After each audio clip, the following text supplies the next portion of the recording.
ইসলাম না বুঝাটা এটা একটা কুফরি। না বুঝা, না মানা, না শিখা। ইমান ভাঙ্গার 30টার মতো কারণ আছে। যে কোনো একটা কারণ পেলে একটা মুসলমান সে কাফের হয়ে যায়। বিশ্বাসগতভাবে, আকীদাগতভাবে ইসলামের মধ্যে সন্দেহ করার কোনো সুযোগ নেই, অপছন্দ করার কোনো সুযোগ নেই। আল্লাহ যত হুকুম দিয়েছেন সবগুলিকেই মেনে নিতে হবে। যেমন আমরা আইন তৈরি করব, বিধান তৈরি করব, এই অধিকার আল্লাহ আমাদেরকে দেন নাই। আল্লাহ বিধান দিয়েছেন, ওইটা বাস্তবায়ন করে। কারণ কেউ যদি আইন তৈরি করে সে ফেরাউন, সে কি সহজ ভাষায় সে কি ফেরাউন? মুসলমান না কাফের? কারণ ফেরাউনের কাজ ছিল আইন তৈরি করা, নমরুদের কাজ ছিল আইন তৈরি করা। আবু জেহেল সে একটা সংসদ বানাইছিল, দারুন নদওয়া, ওখানে বসে বসে আইন তৈরি করত। আবার আল্লাহর আইনকে তারা বাধা দিত, বিরত রাখতো, সেটা অবৈধ করত। এখন দুনিয়াতে আছে কিনা আপনারা জানেন? আল্লাহ বলছেন কিয়ামত পর্যন্ত মদ হারাম, কেউ এটার বৈধতা দেয় কিনা?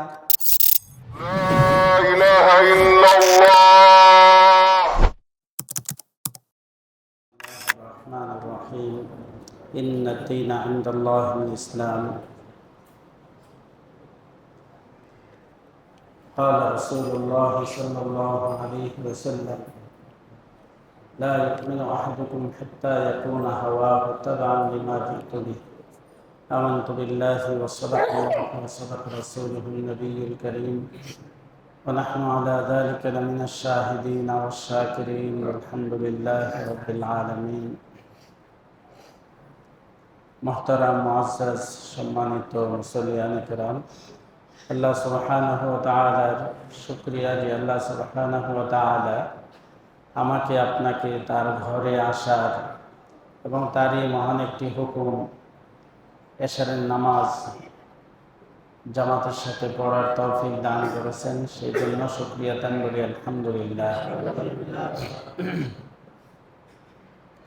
যে আয়াতে কারিমা তেলাওয়াত করা হয়েছে সূরা আলে ইমরানের 19 নম্বর আয়াতে আল্লাহ সুবহানাহু ওয়া তাআলা বলেন যে নিশ্চয় আল্লাহ সুবহানাহু ওয়া তাআলার নিকট একমাত্র মনোনীত ধর্ম হলো ইসলাম।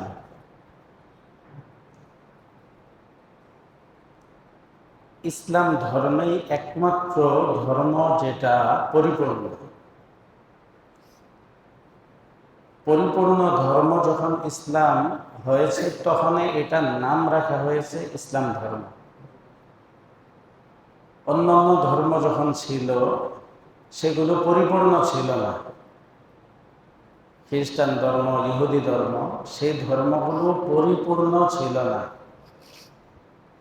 কিন্তু যতটুকু ছিল এতটুকু যারা মেনেছে তারা নাজাত পাবে, জান্নাত পাবে। কারণ তাদের জন্য ততটুকু মানাই ফরজ ছিল, জরুরি ছিল, যতটুকু তাদেরকে দেওয়া হয়েছে। ওই সময় যারা আল্লাহর দেওয়া দিন থেকে কম বেশি করেছে তাদেরটা গ্রহণযোগ্য হয়নি, হবে না। কিন্তু যতটুকু আল্লাহ দিয়েছিলেন ততটুকু যারা মেনেছে তারা নাজাত প্রাপ্ত, তারা নাজাত পাবে। ইসলাম ধর্ম যখন আল্লাহ দিয়েছেন এবং পূর্ণতা দিয়েছেন ইসলাম ধর্মকে, তখনই আল্লাহ ঘোষণা করেছেন আল-ইয়াওমা আকমালতু লাকুম দীনাকুম, আজ আমি তোমাদের জন্য তোমাদের দিনকে পরিপূর্ণ করে দিলাম। ওয়া আতমামতু আলাইকুম নিআমাতি, আর তোমাদের উপর আমার নিয়ামতকে পূর্ণ করে দিলাম। ওয়া রাযীতু লাকুমুল ইসলাম দীনা, আর তোমাদের জন্য আমি ইসলামকে ধর্ম হিসাবে মনোনীত করলাম। এটা ইসলাম আসার পর, আমাদের নবী সাল্লাল্লাহু আলাইহি ওয়াসাল্লামের এই শরীয়ত আসার পর আল্লাহ এই ঘোষণা দিয়েছেন যে ইসলাম পরিপূর্ণ। এর আগ পর্যন্ত আল্লাহ তাআলা পরিপূর্ণতার ঘোষণা দেন নাই। কেন দেন নাই? যে এর আগের কোনো ধর্মই পরিপূর্ণ ছিল না। ইসলাম আসার পর আল্লাহ তাআলা এই ঘোষণা দিয়ে দিয়েছেন। অন্যান্য ধর্ম যতটুকু ছিল, যেই হুকুমগুলো আল্লাহ করেছিলেন সেগুলো যারা মেনেছে নাজাত পেয়েছে। এখন যদি কেউ এই ইসলাম আসার পর সব ধর্মই তো ইসলাম।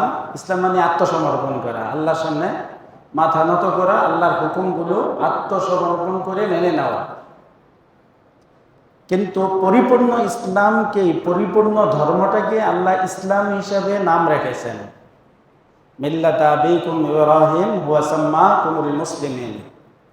তোমাদের ধর্মীয় পিতা, জাতির পিতা হলো ইব্রাহিম, আর তিনি তোমাদের নাম রেখেছেন মুসলমান। তো ইসলাম আসার পর কেউ যদি পূর্বের ধর্মগুলো পরিপূর্ণভাবে মানে, তাওরাত, জাবুর, ইনজিল, তাহলে সে নাজাত পাবে না। কারণ ইসলাম আসার পর বাকি দিনগুলো মানার আর কোনো সুযোগ নেই। পৃথিবীতে যত ধর্ম আছে, 3টি ধর্ম ছাড়া সবগুলো অবৈধ ধর্ম। অবৈধ মানে যে ধর্মের শুরুতে আল্লাহর পক্ষ থেকে কিতাব নেই এবং কোনো নবী নেই।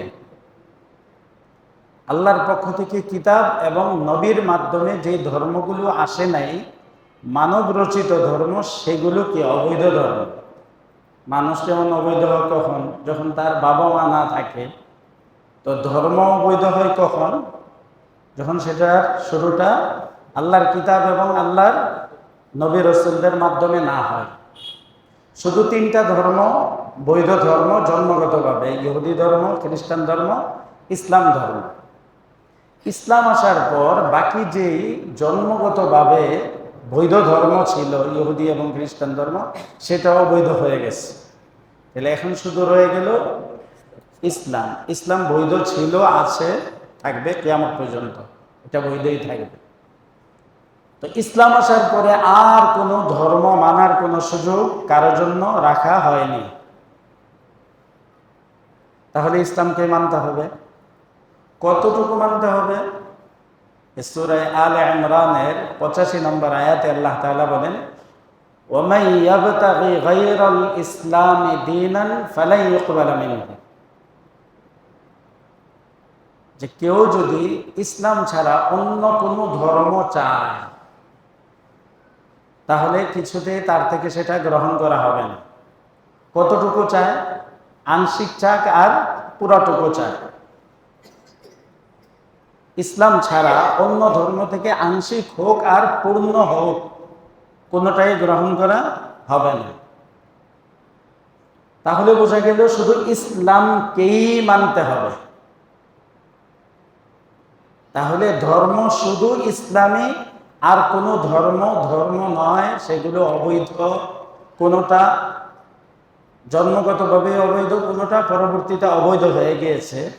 এখন আর ইসলাম ছাড়া কোনো ধর্ম মানাও বৈধ না, বানানোও বৈধ না, গ্রহণ করাও বৈধ না। তাহলে যারা গ্রহণ করে, যারা মানে অন্যান্য ধর্ম, তারা কি করে? অবৈধ কাজ করে। অবৈধ কাজ করলে শাস্তি কি? দণ্ডনীয় অপরাধ করেছে, এই জন্য শাস্তি চিরস্থায়ী জাহান্নাম। তাহলে পরিপূর্ণ ধর্ম হলো ইসলাম ধর্ম, কিয়ামত পর্যন্ত এটাই। এই ধর্মের মধ্যে বর্ধন করার সুযোগ নাই, কমানোরও সুযোগ নাই, কম বেশি করার সুযোগ নেই, রদবদল করারও কোনো সুযোগ নেই।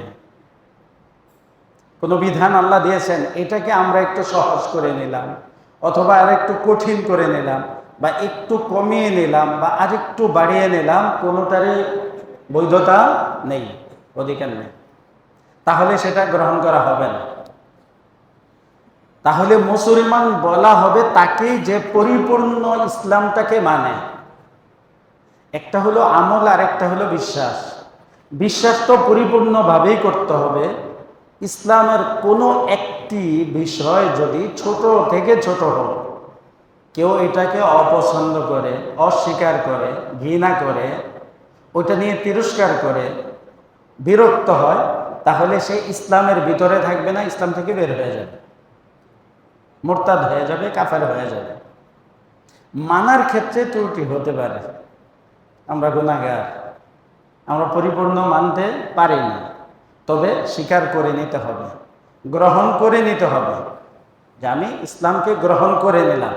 এবং এখন কাজ করতে গিয়ে, আমল করতে গিয়ে ত্রুটি হতে পারে, তাইলে বিশ্বাসগতভাবে আকীদাগতভাবে ইসলামের মধ্যে সন্দেহ করার কোনো সুযোগ নেই, অপছন্দ করার কোনো সুযোগ নেই। আল্লাহ যত হুকুম দিয়েছেন সবগুলিকেই মেনে নিতে হবে।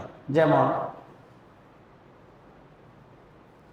বাল্য বিবাহ, এটা শরীয়তে জায়েজ, ইসলামে কি জায়েজ, এবং এই জায়েজটা এইভাবে আমল হয়েছে যে মানব জাতির সবচেয়ে উত্তম ব্যক্তি যিনি, সাইয়্যিদুল আম্বিয়া যিনি, সমস্ত নবীদের সর্দার যিনি, তাকে দিয়ে আল্লাহ তাআলা এই কাজটা করিয়েছেন। এটা নবীর ইচ্ছাতে হয়নি, আল্লাহ সুবহানাহু ওয়া তাআলা তাকে হুকুম করেছেন। হযরত আম্মা আয়েশা যখন তিনি 6 বৎসরের বাচ্চা, তখন আল্লাহ হুকুম করেছেন যে আপনি তাকে বিয়ে করেন, আর রাসূলের বয়স 50-এর উপরে। এইটা নিয়ে যদি কেউ সামান্য পরিমাণে একটু বিরক্ত হয় বা বলে এটা কেমন হলো, বা এই আমলটা নিয়ে যেটা শরীয়ত বৈধ করেছে তার কাছে এটা অপছন্দ, অথবা সে এটার বিরোধিতা করছে, অথবা আইন করে নিয়েছে যে বাল্য বিবাহ করা যাবে না, কেউ বাল্য বিবাহ করার কারণে তার উপর কোনো আইন প্রয়োগ হয়, তাকে শাস্তি দেওয়া হয়, তার বিরুদ্ধে মামলা হয়, যারা এটা করবে এই সকলে ইসলাম থেকে বের হয়ে কাফের হয়ে যাবে। এটা হলো শরীয়তের হুকুম। কারণ এটা শরীয়তের হুকুম, রাসূলের একটা আমলি কাজ। এটাকে অপছন্দ করার, অমান্য করার, অস্বীকার করার কোনো সুযোগ কোনো মুসলমানের জন্য নেই। ঠিক তেমনি ভাবে জেহাদের মতো একটা বিষয়, যেটা রাসূল সাল্লাল্লাহু আলাইহি ওয়াসাল্লাম 27টা যুদ্ধ করেছেন, সমস্ত হাদিসের কিতাবে জেহাদের অধ্যায় আছে, এবং আল্লাহ সুবহানাহু ওয়া তাআলা কুরআনুল কারীমে 600 আয়াত নাযিল করেছেন জেহাদের ব্যাপারে। নামাজের ব্যাপারে যেমন 80-82টা আয়াত আছে, সিয়ামের ব্যাপারে আছে, রোজার ব্যাপারে আছে, হজের ব্যাপারে আছে, জেহাদের ব্যাপারে আছে। কেউ যদি এটাকে তুচ্ছ করে মনে করে এটা সন্ত্রাসবাদ, এটা জঙ্গিবাদ, এটা কঠোরতা, এটা বাড়াবাড়ি, সাথে সাথে সে 70 বছরের ইবাদত সহ সে কাফের হয়ে যাবে সাথে সাথে। এবং তার মাঝে আর ফেরাউনের মাঝে, তার মাঝে আর নমরুদের মাঝে আল্লাহ কোনো ব্যবধান করবেন না। আসলে একটা হলো আমি করতে পারি না, আমি ভীতু, আমি কাপুরুষ,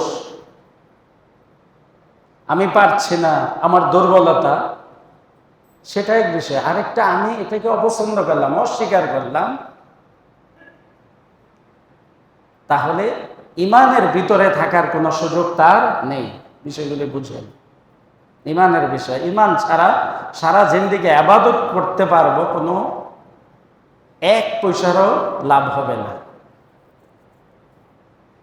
তাহলে এগুলোকে ইসলাম থেকে বের করার কোনো সুযোগ কারো নাই, বের করার কোনো সুযোগ নেই।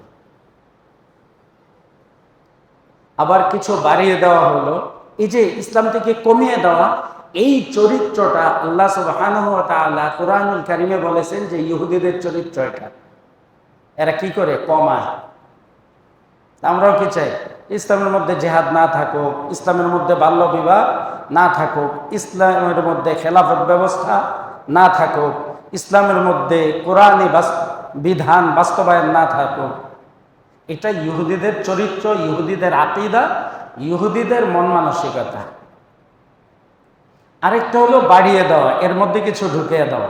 ইসলাম আছে, সাথে সাথে আরো কিছু বিষয় এখানে রাখা,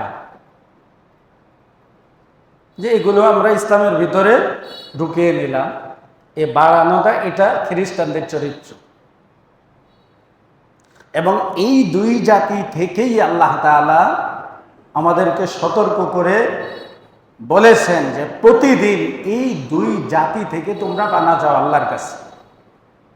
আল্লাহ আমাদেরকে হেদায়েত দেন, ইহদিনাস সিরাতাল মুস্তাকিম, সিরাতাল্লাযীনা আন'আমতা আলাইহিম, যাদের উপর আপনি অনুগ্রহ করেছেন তাদের রাস্তাটা আমাদেরকে দেখান। তারা কারা? মিনান নাবিয়্যিন ওয়াস সিদ্দিকিন ওয়াস শুহাদা ওয়াস সালিহিন, নবী, সিদ্দিক, আল্লাহর রাস্তায় জিহাদ করে যারা শহীদ হয়েছে তাদের রাস্তা, এবং সালেহিনদের রাস্তা। তারপরে আল্লাহ কি বলছেন? যে ওইটা থেকে পানা চাও, মুক্তি চাও। কোনটা থেকে? গায়রিল মাগদুবি আলাইহিম,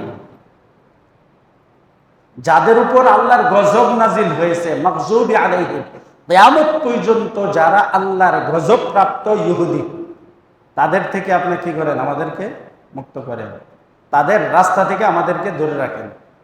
ওয়ালা দাল্লিন, আর ওই সমস্ত গোমরা জাতি যাদেরকে বলা হয় খ্রিস্টান, এদের রাস্তা থেকে, এদের কালচার থেকে, এদের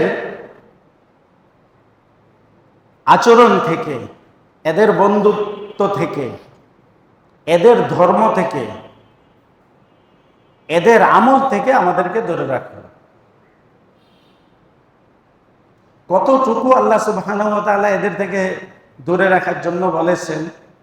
আল্লাহ রাসূল সাল্লাল্লাহু আলাইহি ওয়াসাল্লাম বলেন, খালিফুল ইয়াহুদ ওয়ান নাসারা, ইহুদি খ্রিস্টানদের সাথে সব কাজে তোমরা কি করো? বিভেদ করো, উল্টা করো তাদেরটা। তারা যদি ভালো কাজ করে, তারপরেও তোমরা ওই ভালো কাজটাকে হুবহু তাদের মতো করো না, ভিন্ন পদ্ধতিতে করো। যেমন উদাহরণস্বরূপ, রমজানের রোজা ফরজ হওয়ার আগে মুহররমের রোজা ফরজ ছিল। আল্লাহ রাসূল রেখেছেন, সাহাবায়ে কেরামকে বলেছেন রাখার জন্য। কোন রোজা? মুহররমের রোজা। রমজানের রোজা ফরজ হওয়ার পর ওইটা নফল হয়ে গেছে। আল্লাহ রাসূল মক্কা থেকে যখন মদিনাতে গেলেন, আর মদিনাতে বাস করত ইহুদিরা, তো রাসূল গিয়া দেখেন মুহররমে আমরা মুসলমানরা রোজা রাখি, ইহুদিরাও রোজা রাখে। তো রাসূল বললেন যে তোমরা রোজা রাখো কেন? তো ইহুদিরা বলল যে আমাদের নবী, তারা তো আমাদের নবীকে মানতেন না। তো তারা বলল আমাদের নবী হযরত মূসা আলাইহিস সালামকে আল্লাহ তাআলা ফেরাউন থেকে এই দিনে রক্ষা করেছেন, ওই শুকরিয়াদান আমরা রোজা রাখি। আল্লাহ রাসূল বললেন মূসা আলাইহিস সালামের সাথে সম্পর্ক তুমগতে আমাদের বেশি, কারণ মূসা আলাইহিস সালামের আদর্শ তোমরা ধরে রাখো নাই, তোমরা শুধু দাবি করো। আদর্শ তো আমরা ধরে রেখেছি। মূসা আলাইহিস সালামকে সত্যায়ন আমরা করি, আল্লাহ রাসূল ছিলেন, নবী ছিলেন, তার কিতাব সত্য ছিল, এটা আমরা মানি, তোমরা তো মানো না। তো আল্লাহ রাসূলকে তাইলে আমরা বেশি রোজা রাখার হকদার। তবে ইহুদিদের সাথে মিলে যায় মুহররমের রোজা রাখলে, তাহলে ভালো কাজটাকে ছেড়ে দেবে? আর আল্লাহর হুকুম তো ফরজ। তো আল্লাহ রাসূল সাল্লাল্লাহু আলাইহি ওয়াসাল্লাম বলেছেন, হ্যাঁ এরা একদিন রাখে, আমরা 2 দিন রাখব। ইহুদিরা সেহরি খাওয়া ছাড়া রোজা রাখে, আমরা সেহরি খায়া রোজা রাখবো। এই জন্য সেহরি খাওয়াটা এটা মুস্তাহাব, সওয়াবের কাজ, ইবাদত। আল্লাহ রাসূল বলেন আমাদের মাঝে আর ইহুদিদের মাঝে পার্থক্য হলো এরা সেহরি খায় না, আমরা সেহরি খাই। তাহলে সেহরি না খায় রোজা হবে ঠিক, কিন্তু একটা সওয়াবের কাজ ছেড়ে দিলাম, আমি মুস্তাহাব ছেড়ে দিলাম। তাইলে ইহুদি খ্রিস্টানদের সাথে কতটুকু বিরোধিতা আল্লাহ রাসূল করেছেন, যে রোজার ক্ষেত্রেও বলছেন যে এদের সাথে না যাতে মিলে না যায়।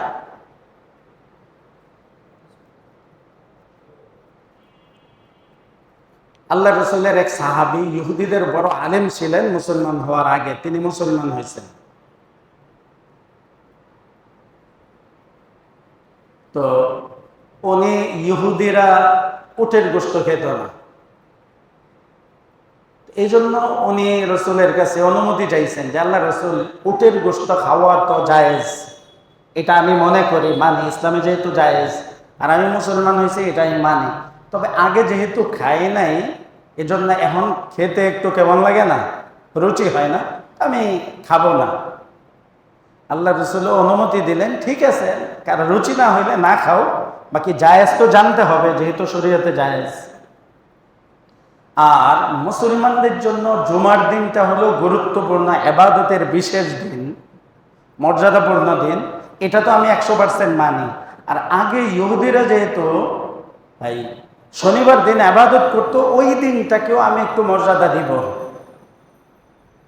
সমস্যা কি? আল্লাহ রাসূল অনুমতি দিলেন।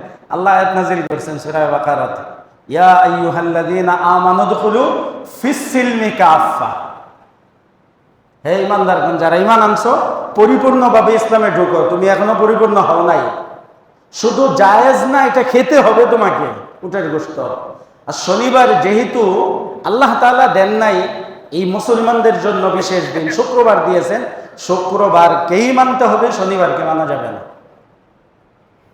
ছাড়ের কোনো সুযোগ নাই। এর নাম হলো ইসলাম, পরিপূর্ণ একটা ধর্ম যার মধ্যে কোনো কমি নাই, যার মধ্যে অতিরিক্ত কোনো বিষয় নাই, একেবারে স্বচ্ছ পরিষ্কার। আল্লাহ রাসূল বলেন দিনের আলোর মতো এত স্পষ্ট আমার দিনটা, ইসলাম ধর্মটা যেহেতু পরিপূর্ণ, এখানে কারো কোনো ক্ষমতা নাই কমানের বাড়ানোর। এখন মুসলমান তো কত কাজই করে, যেমন মিলাদ শরীফ পড়ে না, মিলাদ আবার শরীফ পড়ে। আমরা কোরআন শরীফ পড়ছি, মিলাদ শরীফ কোরআনও পাই নাই, হাদিসও পাই নাই। মিলাদ আছে রাসূলের জন্মের আলোচনা আমরা পড়ি, কিন্তু এটারে যে একটা নমুনা দিয়া, একটা সুন্দর সিস্টেম দিয়া, তারপরে শবে বরাতের দিন, শবে কদরে, আবার শবে মেরাজে, আবার নতুন ঘর করলে, আবার এই গাড়ি কিনলে ওই মিলাদ শরীফ পড়তে হয়, এটি কোরআনেও নাই, হাদিসেও নাই, সাহাবীদের জীবনীতেও নাই, আইম্মায়ে কেরামের জীবনীতেও নাই। তো এটা কোন আসমান থেকে নাজিল হয়েছে আল্লাহই জানে। এই যে একটা নমুনা দিয়ে এটা ইসলামের মধ্যে ঢুকায় দেওয়া, এই অধিকার কে দিয়েছে? কোনো অধিকার কাউকে দেওয়া হয়নি, কাউকে এই অধিকার দেওয়া হয় না যে এখানে কোনো কিছু ঢুকায় দেওয়া হবে। বাস রসুল সাহাবায়ে কেরাম যা দিয়ে গেছেন তাই ইসলাম। কোরআনে যা আছে, আল্লাহ রসুলের সুন্নায় যা আছে, সাহাবায়ে কেরামের মধ্যে যা আছে, যা সাহাবায়ে কেরাম করেছে, এরপরে কারোর জন্য অধিকার নাই কম বেশি করার। আলাইকুম বিসুন্নতি ওয়া সুন্নাতিল খুলাফায়ে রাশিদিনাল মাহদিয়িন। আল্লাহ রাসূল বলেন আমার সুন্নাহ, আমার তরিকা এবং আমার সাহাবায়ে কেরামের তরিকা তোমরা অনুসরণ করো, এটা করতে হবে। আল্লাহ নিজেও বলেছেন ফা ইন আমানু বিমিসলি মা আমানতুম বিহি ফাকাদ ইহতাদাউ। ফা ইন আমানু, মানুষেরা যদি ঈমান আনে, বিমিসলি মা আমানতুম বিহি, সাহাবী তোমরা যেভাবে ঈমান এনেছো, তোমরা যার প্রতি ঈমান এনেছো, ফাকাদ ইহতাদাউ বিহি, তাহলে তারা কি হেদায়েত পাবে। ফাকাদ ইহতাদাউ, ফা ইন আমানু বিমিসলি মা আমানতুম বিহি ফাকাদ ইহতাদাউ, তাহলে তারাই কি হেদায়েত প্রাপ্ত। তাহলে সাহাবায়ে কেরাম যা যা করেছেন আর যা যা বর্জন করেছেন, সেইভাবে সেটা মানা এবং বর্জন করার নামই হলো কি ইসলাম। এরাই হেদায়েত প্রাপ্ত, এরপরে আর কারো সুযোগ নেই। তো মিলাদ শরীফ রসুলের আরো 600 বছর পরে কেউ বানায় দিছে, তাইলে এটা ইসলামের ভিতরে না, এটা মানার সুযোগ নাই, জায়েজ নাই। বাড়ানো হলে এটা খ্রিস্টানদের চরিত্র, আল্লাহ সুবহানাহু ওয়া তাআলা বলেছে। তাহলে এটা কি আমাদের সুযোগ আছে এটা করা? বিয়ে শাদীর মধ্যে আমরা কি করি? গায়ে হলুদ দিই। পৃথিবীর সবচেয়ে দামি বিবাহ কোনটা ছিল বলেন? আমাদের রাসূল সাল্লাল্লাহু আলাইহি ওয়াসাল্লাম থেকে মর্যাদাবান, তার থেকে আজমতুল্লাহ এত বড় কোনো মানুষ পৃথিবীতে সৃষ্টি হয়েছে? তাহলে তার বিবাহটা কত বরকতময়, কত দামি। গায়ে হলুদ দিয়েছেন, মেয়ের বাড়িতে কি চলন নিয়ে গিয়েছেন, আড়াই উল্টা আরো কি কি উল্টা খাওয়া, এগুলো খাইছেন? রাসূল কি করেছেন? মোহর দিয়েছেন, ইজাব কবুল করে বিয়ে করেছেন, সাক্ষী রাখছেন দুজন, তারপরে অলিমা খাওয়াইছেন যার যার তৌফিক অনুযায়ী, স্বামীর পক্ষ থেকে অলিমা। এখানে আমাদের মুহাদ্দিসিনে কেরাম লেখছেন যে বিবাহের মধ্যে মেয়ের বাবার 1 পয়সাও খরচ নাই। দুনিয়ার মধ্যে সবচেয়ে দামি মেয়ে কে বলেন তো?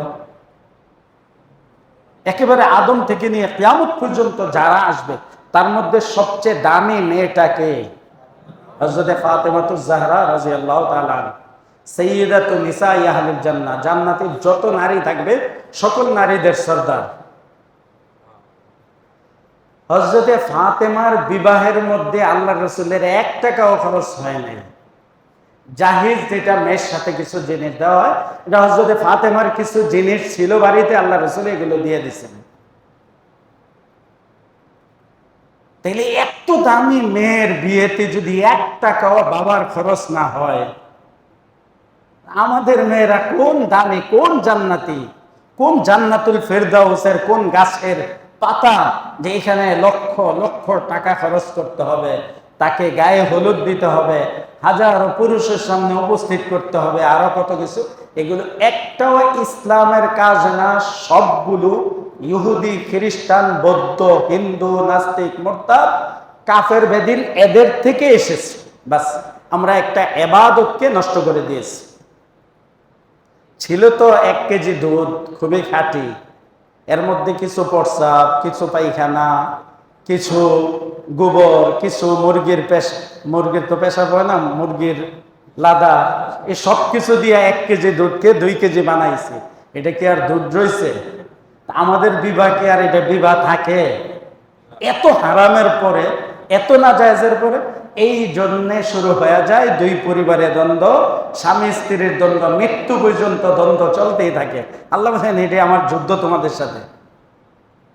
আমার কথা মজা লাগে না, আমার দিন ভালো লাগে না, আমার তরিকা, আমার রসুলের আদর্শ ভালো লাগে না, চলো যুদ্ধের ঘোষণা, চলো যুদ্ধ চলবে, দেখি কোথা থেকে শান্তি আনো।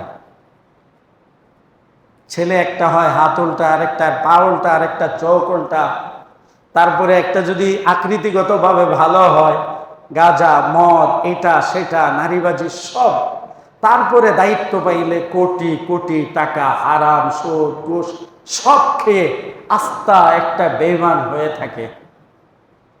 ইদা মাতাল ইনসান ইনকাতা আমালুহু ইল্লা মিন সালাস ওয়ালাদুন সালিহুন ইয়াদউ লাহু।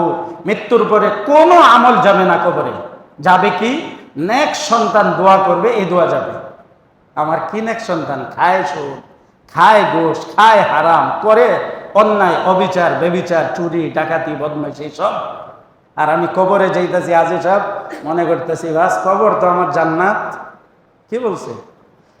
সে নেক হইলে যেমন সব দিবে, বদ হইলে সেগুলোও যাবে কবরে। এই চিন্তা করার কোনো সুযোগ নাই। ছেলে নষ্ট, আমার কি সমস্যা? আপনার কাছে আমানত দিয়েছিল, আমানত। আপনার কাছে কেউ কোনো জিনিস আমানত রাখছে, এই যে এই মসজিদটা আমানত কার কাছে? কমিটির কাছে। এটার যদি পিলার ভাঙ্গে, মাইক চুরি হয়, এটার ভিতরে কোনো সমস্যা হয়, কারা দেখবে? কমিটি। মুসল্লিরা তাদেরকে ধরবে, এটা দেখলেন না, এটা তালা মারলেন না, এটা দেখলেন না, এটা সমস্যা, এটা ঠিক করেন, এটা ঠিক করেন। কি বলে? তো এই সন্তান আল্লাহ আমানত রাখছেন, সারা জিন্দগি বিবাহের পরে কারো শেষ হয়ে যায়, সন্তান পায় না। আল্লাহ বলেন আমি দেই, ইয়াহাবু লিমান ইয়াশাউ ইনাসা ওয়া ইয়াহাবু লিমান ইয়াশাউ যুকুর আও ইউযাউযুহুম যুকরানা ওয়া ইনাসা ওয়া ইয়াজআলু মান ইয়াশাউ আকিমা। কাউকে আমি ছেলে দেই, কাউকে মেয়ে দেই, কাউকে ছেলে মেয়ে উভয়টা দেই, কাউকে মৃত্যু পর্যন্ত বন্দা বানিয়ে রাখি। দুনিয়ার কোনো বিজ্ঞানী তাকে সন্তান দিতে পারে না। তো আমার হাদিয়া, আমার পক্ষ থেকে নিয়ামত আমি দিয়েছি, তুমি নিয়ামতের, তুমি আমানতের আমানতদারিতা রক্ষা করো নাই, সুতরাং এটার শাস্তি তোমাকে পেতে হবে। এটার শাস্তিও কি তোমাকে পেতে হবে, বাঁচার কোনো সুযোগ নাই। কেন? এই যে হারাম করা, কেন? বিবাহ থেকে শুরু হয়। আমার বিবাহ তো এমন হয়েছে, তো আমার সন্তানের বিবাহ এমন হচ্ছে, তো গোড়া থেকেই তো সমস্যা হচ্ছে। কি কারণ? মাঝখানে আরো কত ঝামেলা। হাই হাই হাই মুসলমান, ইসলাম না বুঝাটা এটা একটা কুফরি। না বুঝা, না মানা, না শিখা। ইমান ভাঙ্গার 30টার মতো কারণ আছে, যে কোনো একটা কারণ পেলে একটা মুসলমান সে কাফের হয়ে যায়। আমরা জানি না, মনে করি যে খুব জানি, দুনিয়ার সব জানি। আমি কতটা জানি? আমরা শিখতেও রাজি না, শুনতেও রাজি না, বুঝতেও রাজি না, জানতেও রাজি না। কোরআন পড়তে পারি না, একটু অনুভূতি আছে আমার। তুমি মুসলমান, আল্লাহ বলছেন যে মানুষ তো মানুষ না, জানোয়ার, শূকর, বানর, কুকুরের মতো মানুষ। সে মানুষ হয় কখন? ওয়ালাকাদ কাররামনা বানি আদম, আমি যে উত্তম, একেবারে দামি, অনেক ফেরেশতাদের ঊর্ধ্বে মর্যাদা দিয়েছি মানুষদের। কাদের? যারা কোরআন জানে, যারা কোরআন মানে, যারা কোরআন পড়ে। আর যাদের ভিতরে কোরআন নাই, আল্লাহ বলে হ্যাঁ মানুষ না, উলাইকা কাল্লা নাম, চতুষ্পদ জন্তু, বাল মাদর, আরো নিকৃষ্ট প্রাণী সে। কিন্তু আমার কি একটু অনুভূতি আছে যে আমি যে কোরআন পারি না, আমি শিখি? জায়গা জায়গা ওলামায়ে কেরাম, আইম্মায়ে কেরাম, ইমামগণ, আলেমরা কোর্স খুলে রাখছে যে আসেন 1 মাস 2 মাস 3 মাস কোরআন শিখেন। না, কোনো পরোয়া নাই আমার। এই যে দিন থেকে বিরত থাকা, দূরে থাকা, গাফেল থাকা, এটা কুফর। এটা কি? আমরাও আপনাদেরকে জোর করে দিন দিতেছি, জোর করে দিন আসে না। আল্লাহর দিন অনেক দামি জিনিস। এই দিনের পিছনে 54,000 সাহাবীর জবাই করা, রক্ত দেওয়া হয়েছে। পৃথিবীর সবচেয়ে দামি 7 আসমান 7 জমিন, জান্নাত জাহান্নাম, আল্লাহর যত সৃষ্টি আছে সব এক পাল্লায় রাখেন, আর আমার নবী মুহাম্মদের 1 ফোঁটা রক্ত এক পাল্লায় রাখেন, দেখেন নবীর রক্তের পাল্লা ভারী হবে। সেই মাথা থেকে পাতা পর্যন্ত নবী মুহাম্মদের রক্ত এই ইসলামের গাছের গোড়ায় ঢালা হয়েছে। যার সাহাবিয়ত না মানলে ঈমান থাকে না। কোরআনে যার সাহাবিয়তের কথা, মর্যাদার কথা আসছে, সেই সিদ্দিক আকবরের চেহারার রক্ত এই ইসলামের মধ্যে লাগছে।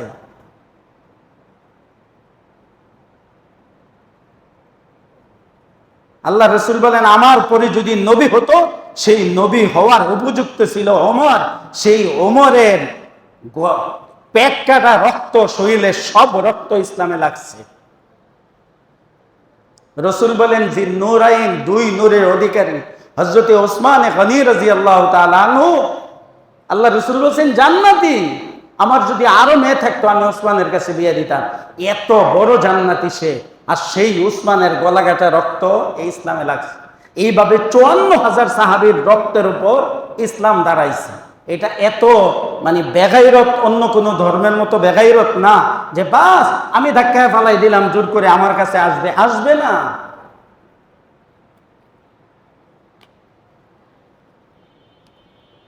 আসবে না। এটার জন্য কোরবানি দিতে হবে, এটার জন্য কষ্ট করতে হবে, এটার জন্য সব ছাড়তে হলে সব ছাড়তে হবে, তারপরে ইসলাম আসবে। এ ধাক্কাই না ইসলাম কখনো, এটা দিয়ে কাজ হবে না আমাদের। আমরা একটা প্রোগ্রাম করি বন্ধু বান্ধবের জন্য, এই মসজিদের মধ্যে ইমাম আছেন উপযুক্ত। কেমন উপযুক্ত? আমার বন্ধু মানুষ তো, যে রাশেদ ইমাম সাহেব আমার থেকে এলেমে আমলে আলহামদুলিল্লাহ, স্বাস্থ্য সব দিক দা বাস্তাতান ফিল ইলমি ওয়াল জিসমি। আল্লাহ কোরআনে বলছেন যে এক বাদশা দিয়েছিলেন, নেককার বাদশা, যে তার স্বাস্থ্যের দিক দা এবং এলেমের দিক দা কি উপরে। তো মাশাআল্লাহ আমার ডাবল হবে রাশেদ ইমাম সাহেব, আপনাকে ইমাম সাহেব। এলেমও বড়, আমলেও বড়, স্বাস্থ্যও বড়। খতিব সাহেব আলহামদুলিল্লাহ অনেক বড় আলেম আমাদের থেকে। ওনাদের ওয়াজের পরে আবার কেন ওয়াজ দরকার? আমাকে আইসা আবার কিছু চিল্লাচিল্লি আপনাদেরকে কষ্ট দিতে হবে, আপনাদের অন্তরে কষ্ট দিতে হবে। এর কারণ হলো আমার কিছু বিশেষ বক্তবিন্দু আছে। কিছু বন্ধু বান্ধব আছে যে আমি যখন মান্দাতে ছিলাম আগে, এরপরে তো আল্লাহ তাআলা সারা দুনিয়ার বিভিন্ন জায়গায় আল্লাহ আমাকে ঘুরাইছে নিয়ে, আল্লাহর ইচ্ছা ছিল আবারও আপনাদের কাছাকাছি নিয়ে আসছে। ওনাদের সাক্ষাৎ হইলে যে হুজুর আপনি কোথায় জমা পড়ান? কে আমার পিছনে জমা পড়লে জান্নাত পাওয়া যাবে, এটা আছে কোথাও? কেন? ওই ভালোবাসা মোহাব্বত, যে আপনার 2টা কথা যদি শুনতাম। এখন প্রোগ্রাম করলে আর কেউ নাই। ওরে ভাই তো এটা কি?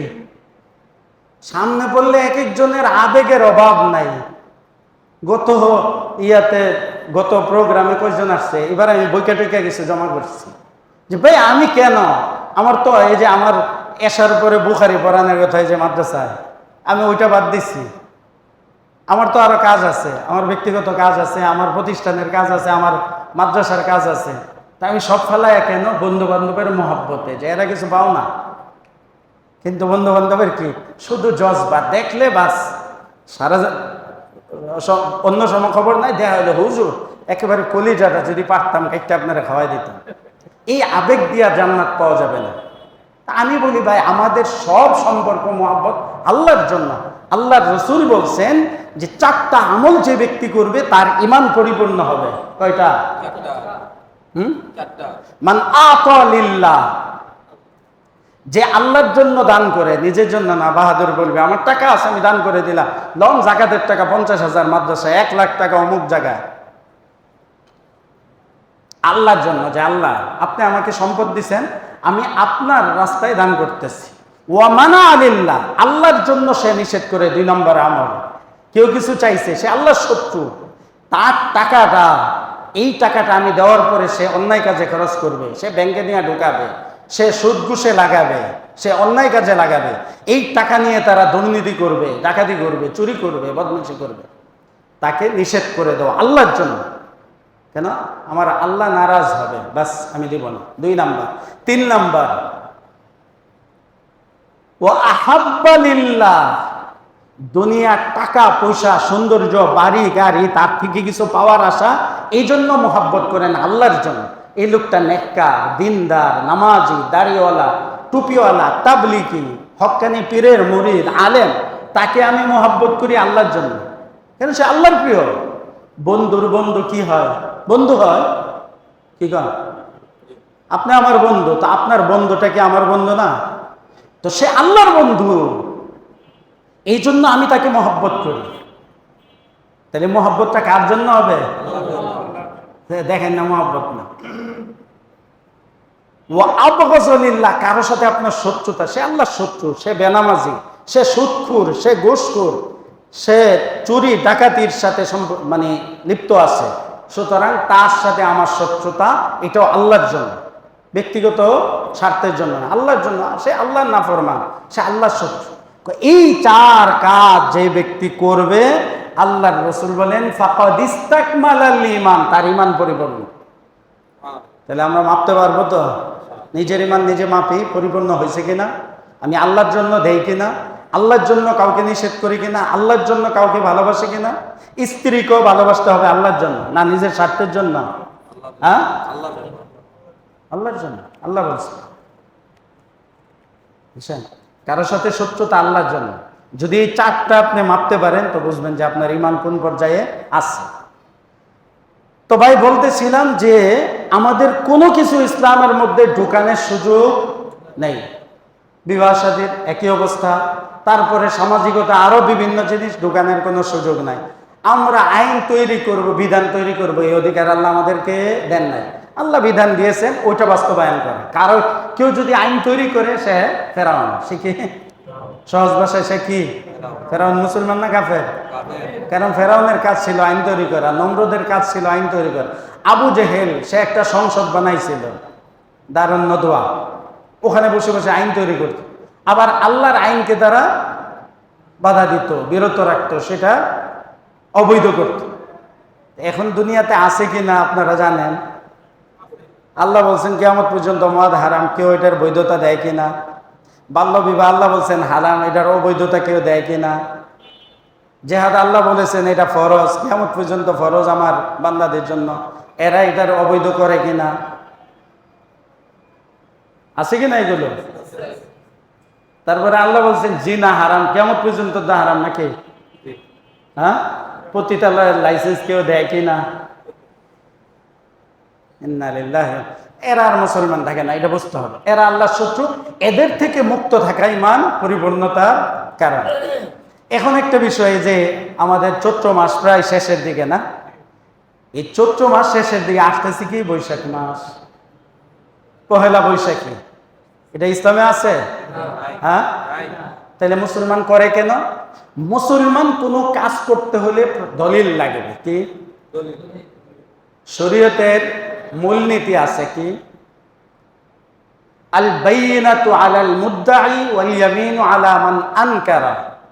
তুমি যদি কোনো কিছু করতে চাও অথবা কোনো কিছু দাবি করো, তো এটার কি লাগবে? দলিল লাগবে, প্রমাণ লাগবে কোরআন সুন্নাহ থেকে, শরীয়ত থেকে। না হয় কোনো মুসলমানের জন্য সেটা করা জায়েজ হবে না। ওয়াল ইয়ামিনু আলা মান আনকারা, কেউ যদি বলে এটা ইসলামে নাই বা অমুক জায়গায় নাই, অস্বীকার করে, তাহলে সে কসম খায়া বলবে নাই, তার জন্য কসম। কিন্তু যে করতে চাবে তার জন্য দলিল লাগবে। তাইলে বৈশাখীটা কি হিসাবে করেন? কেউ যদি বলে এমনি, মুসলমান অনার্থক কাজ করবে না, আল্লাহ সুবহানাহু ওয়া তাআলা বলছেন এটা শয়তানের কাজ। অনার্থক কথা বলবে না, অনার্থক কোনো কাজ করবে না, অনার্থক কোনো কিছু খাবে না, তাহলে হয়তো দুনিয়ার ফায়দা হতে হবে অথবা আখিরাতের ফায়দা হতে হবে। কি বলেন? তো বৈশাখী মেলাটা যে এটা কি, এটা ইবাদত হিসাবে, ধর্মের কোনো বিষয় হিসাবে করে? তো কি হিসাবে দুনিয়ার কি ফায়দা? গান বাদ্য, কাপড় নিয়ে টানাটানি, কাউকে উলঙ্গ করে ফেলা, বেহায়াপনা, আরো কত কিছু। এখন বিষয়টা হলে এক তো হলো এটা ইসলামে নাই, শরীয়তে নাই, মুসলমানদের মধ্যে নাই। আর প্রত্যেকটা জাতির যে মেলা হবে বা তাদের যে অনুষ্ঠান হবে, তাদের যে ঈদ আনন্দ হবে, এটাকে ওই জাতির ধর্ম থেকে থাকতে হবে। হিন্দু ধর্মের তাদের প্রথার মধ্যে আছে, তাদের ধর্মের মধ্যে আছে, এই কাজগুলি তারা করবে, আনন্দ ফুর্তি করবে। মক্কার কাফেররা করত, তারা মেলা করত। তো মক্কা মদিনাতে যখন মুসলমান হয়েছে তারা, তো তারা বলছে যে আল্লাহ রসুল, আমরা তো একটা মেলা করি এই দিনে, বৎসরে অমুক নির্ধারিত দিনে মেলা করি। তো আল্লাহ রসুল বলছেন না, এটি জাহেলিয়তের মেলা। এখন থেকে তোমাদের আনন্দের দিবস হলো দুইটা, ঈদুল ফিতর, ঈদুল আজহা। লিকুল্লি কওমিন ঈদ ওয়া হাযা ঈদুনা, প্রত্যেক জাতির একটা আনন্দের নির্ধারিত দিন আছে, আমাদেরও আছে। এটা হলো আমাদের এই কুরবানি আর রমজানের ঈদ। তাহলে এরপরে আর এই আনন্দ ফুর্তির দিবস এটা কোত্থেকে আসলো? এটা তো মুসলমান ধর্মের মধ্যে থাকতে পারে না, নাই। তাইলে মুসলমানরা করবে না। এখন যদি বলে বাঙালি জাতি হিসাবে, তারপরে পাকিস্তানি জাতি হিসাবে, আমেরিকান জাতি হিসাবে, এই জাতীয়তাবাদকে আল্লাহ রসুল বলছেন এইটা হলো কুফরি মতবাদ, জাতীয়তাবাদ। আমাদের কোনো বাঙালি জাতি নাই, আমরা বাঙালি, এটা আমাদের একটা পরিচয় আছে, আমরা বাংলাদেশ। তো আমাদের জাতীয়তাবাদটা কি? যে আমরা মুসলমান, তারা কাফের, ব্যাস। এটা যদি আমার সন্তানও কাফের হয়, আল্লাহ না করো, তাহলে তার সাথেও কি আমার কোনো জাতীয়তাবাদ নাই? সে আমার শত্রু, আল্লাহর শত্রু, নবীর শত্রু। সে আমার ভাই হলেও আল্লাহর শত্রু। আর এই লোকটা যদি পাকিস্তানের কেউ হয়, ভারতের কেউ হয়, আর মুসলমান হয়, সে আমার জাতি। আর জাতির পিতা ইব্রাহিম, আর ইব্রাহিম আমাদের এই জাতীয়তাবাদের নাম রাখছেন মুসলমান। তাহলে জাতীয়তাবাদ কি? আমাদের ইসলাম, মুসলমান, এর বাহিরে আমাদের কোনো জাতীয়তাবাদ নাই, এটা কুফরি। তাইলে বাঙালি জাতীয়তাবাদের আলাদা অনুষ্ঠান, বাঙালি জাতীয়তাবাদের এটা কেমন অনুষ্ঠান যেটাতে হিন্দু, বৌদ্ধ, খ্রিস্টান, মুসলমান সব থাকতে পারে? এমন কোনো অনুষ্ঠান তো আল্লাহ দেন নাই। আর ইসলামের মধ্যে এটা থাকার কোনো সুযোগও নাই। এটা তো ইসলামে ছিলই না। এবং অনেকে দাবি করতে চায় যে 1000 বছরের বাঙালি জাতির সংস্কৃতি, 1000 বছরে, এটা একটা মিথ্যা বানাওয়াট কথা। এই বৈশাখী, পহেলা বৈশাখীটা শুরু হয়েছে বাদশাহ আকবরের জামানা। হিন্দুস্তানের এক বাদশাহ ছিল, সে 1500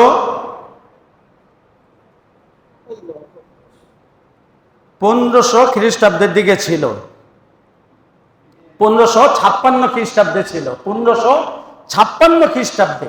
তখন তারা ট্যাক্স আদায় করত আরবি মাস হিসাবে। হিন্দুস্তানে চলতো আরবি মাস হিসাবে, চন্দ্র মাস যেটা। এখন আরবি মাস তো প্রতি বছর 11 দিন আগায় যায়। তো দেখা যায় যে তাদের যে ট্যাক্স আদায় করার সময়, ওই সময়টা চলে আসে, কিন্তু তাদের ফসল ওঠে না। ফসল খেতে রয়ে গেছে, কিন্তু ট্যাক্স দেওয়ার সময় হয়ে গেছে। তো ঝামেলা না, প্রত্যেকে দিবে।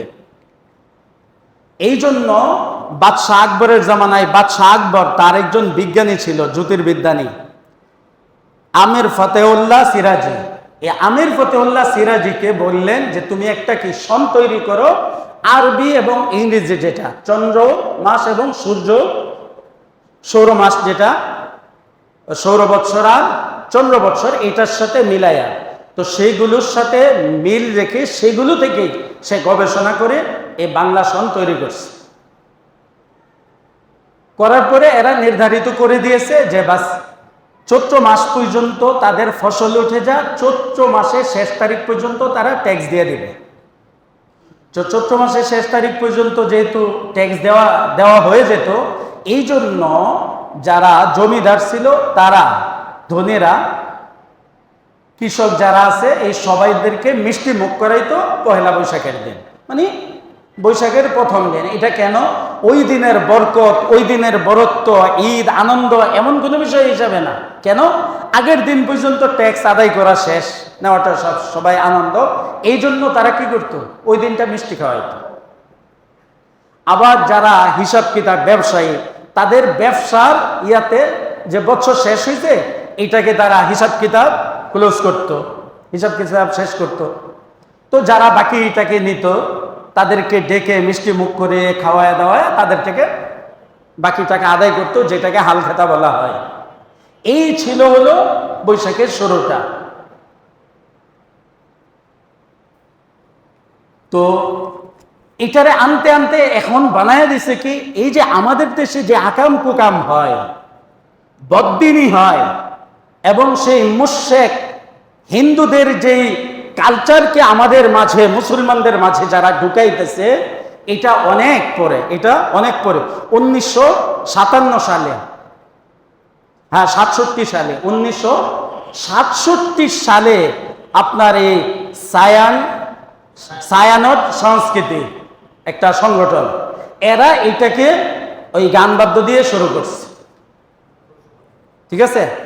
তারপরে চারুকলার পক্ষ থেকে এটার মধ্যে লাগাইছে কি মঙ্গল শোভাযাত্রা। এটা হিন্দুদের মঙ্গল শোভাযাত্রা হিন্দুরা করে তাদের ধর্মীয় বিষয়। আল্লাহ সুবহানাহু ওয়া তাআলা কোরআনে বলেছেন, যারা অন্য ধর্মের কোন ধর্মীয় বিষয় না তোমরা মানো, তুমি ওই ধর্মের, তুমি আর ইসলামের না। সুতরাং যারা এই মঙ্গল শোভাযাত্রা পালন করবে আর বৈশাখীকে পালন করবে, তারা হিন্দু ধর্ম পালন করে হিন্দু হয়ে যাবে, মুশরিক হয়ে যাবে, সে আর মুসলমান থাকবে না। কি হবে? সে হিন্দু হবে, তাদের ধর্ম পালন করার কারণে সে আর মুসলমান থাকবে না। তো এটা 1967-তে তৈরি হয়েছে। আর কি বলতেছে, এই ভুয়া ভারতের পাঠানো এই দালালগুলো, ছায়ানটকে, এটা ভারতের দালাল, এরা ভারতের সেই হিন্দুয়ানি কালচার, ওই মুশরিকদের ওই কালচার মুসলমানদের মধ্যে দিয়ে মুসলমানদেরকে বেঈমান আর মুশরিক বানানোর জন্য তারা এই বৈশাখী মেলা বা এই বৈশাখী পালন করার এই তরিকা, এই কালচার তারা মুসলমানদেরকে দিয়েছে। কেন? বেঈমান বানানোর জন্য। সুতরাং কোন মুসলমান বা কোন মুসলমানের বাচ্চা বৈশাখী আনন্দ করতে পারে না, বৈশাখী মেলা পালন করতে পারে না।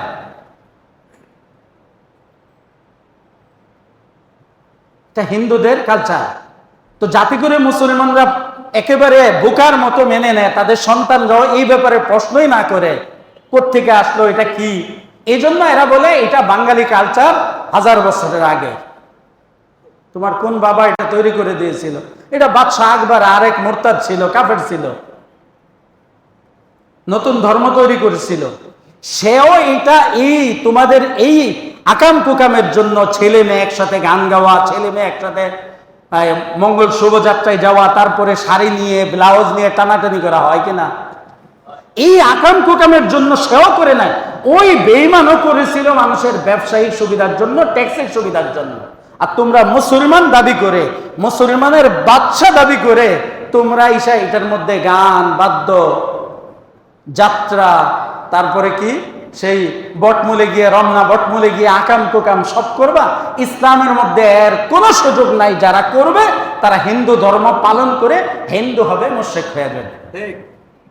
এজন্য মুসলমান কি না বৈশাখী আনন্দ করবে না, বৈশাখী কোনো মেলা, কোনো যাত্রা, কোনো কিছু পালন করবে না। তারপরে পান্তা বাজার কি, ইলিশ মাছ। শয়তান দেখেন কিভাবে ঢুকা, খারাপ জিনিস কি, পান্তা ভাত তুমি অন্যদিন খাও, ওই দিনই খেতে হবে। আর ওখানে গিয়ে ছেলে মেয়ে একসাথে খাইতে হবে, বেহায়াপনা করতে হবে, আবার গরম ভাতে পানি দিয়ে খাইতে হবে। এই আকাম কুকাম শয়তানের ধর্মে আছে, ইসলাম ধর্মে নাই। সুতরাং তুমি যদি শয়তানের ধর্মের অনুসারী হও তুমি করতে পারো, আর তুমি যদি ইসলাম ধর্মের অনুসারী হয়ে মুসলমান দাবি করো, তাহলে তোমার জন্য এই পান্তার ইলিশের সুযোগ নাই। বুঝছেন ভাই?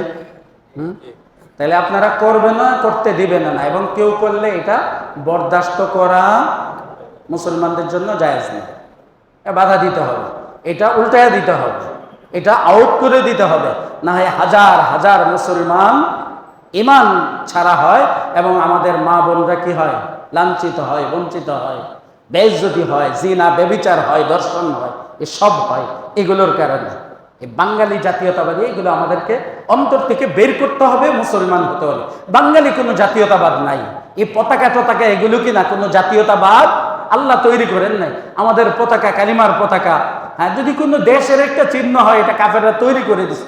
এটা বাহাদুরি কি আছে, একটা চিহ্ন হইতে পারে।